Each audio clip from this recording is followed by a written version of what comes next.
Hi, I'm really excited to share this tool that I created. I've had this thought on my mind for quite some time, and I finally got this tool developed and put on my website. So it's called Does It Make Sense? And this is for those that own a home and would like to buy another home, but they feel kind of stuck with this low rate mortgage and they keep comparing their current mortgage to a new mortgage. However, let's take a look at that.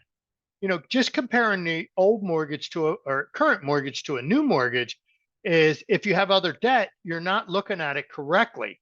What you need to look at is your total debt, your total monthly payment, compare that to a new one. And let me explain why. And so and there's instructions here if you want to sell and buy, and it talks about what a blended rate calculator is and all that. And then there's instructions for those that are considering refinancing. But for this exercise, we're just going to stick with those that would like to sell and buy, right? So let's say you have a home that's worth 400,000 and you owe 200,000, and so you have an equity position of 200,000. And however, so let's add that in there. So you have a mortgage, 200,000, and let's say your payment is 1350 and your rate is 3.5. And then let's add in, say, a HELOC, because what a lot of people did is they took out HELOCs because they didn't want to refinance because the rates had went up. So rather than refinance, they took out a second or a HELOC type of mortgage against their property. And so now they owe this additional money. And so let's just say the HELOC's $80,000 and their payment is, say, $750 a month, and their rate is, say, 9.5. Because see, when the Fed raises their rate, the Fed rate, the only things that go up, or I say the things that do go up, are things like HELOCs, credit cards, boats, RVs, cars and whatnot. So those are the rates that are creeping up. And so now let's look at a credit card. Let's say they owe 20,000 on a credit card, and their payment, let's say, is 450, and their credit card payment is, say, 19%.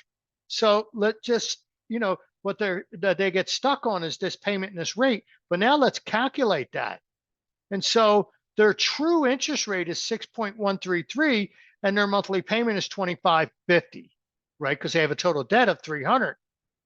So if we sold the house, and there's, obviously this doesn't count closing cost commissions, but you'll get the picture. So they have a $200,000 equity position, and then they pay off this 100,000, and then they take that down to the new place, and so they're selling a house for 400. Let's say they're buying a house for 550, and then they're going to pay off the 100,000. So they have a 200,000, so they have 100,000 left over. And so let's just say they put the 100,000 down on the new house rather than taking all that equity and putting it down. So they have a new loan of 450, and let's just say that's 6.75. Now, this is not a quote of interest rate or anything like that. It's just a concept, because rates change daily, multiple times a day and whatnot. So that's not an interest rate quote. Then we're going to say the property tax is about 220, $65 a month. Now, we're not accounting mortgage insurance because there's so many variables that go into what a mortgage insurance is. So for this exercise, we're just not going to include it. It's just designed to open up your mind to understand it a little better. So now we calculate that. So their new monthly payment is 3,200, and their old one was 25. So now their new payment went up like $700. And so, well, yeah, if you're going to buy a newer, nicer, bigger home, your mortgage payment will go up. So it's not, so now we're not comparing this, their 1,350 a month to the new payment, right? Because if they go 1,350 to 3,200, they're gasping for breath. But when they're going 2,550 to 3,200, they're like, well, that's not so bad. So maybe this is a doable thing. So anyway, I just wanted to share that with you. You don't have to do anything. You don't have to register or anything like that. You can use the tool. You can share it with your clients.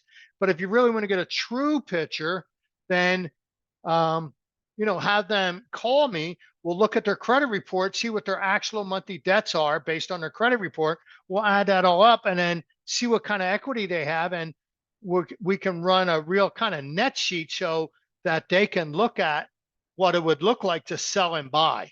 So anyway, so if you have any questions or anything, call me. Like I said, there's nothing, no registration required or anything to use the tool. Just go ahead and use it freely. Give it to your clients, let them play around with it, and we'll go from there. Thanks. Make it an awesome day.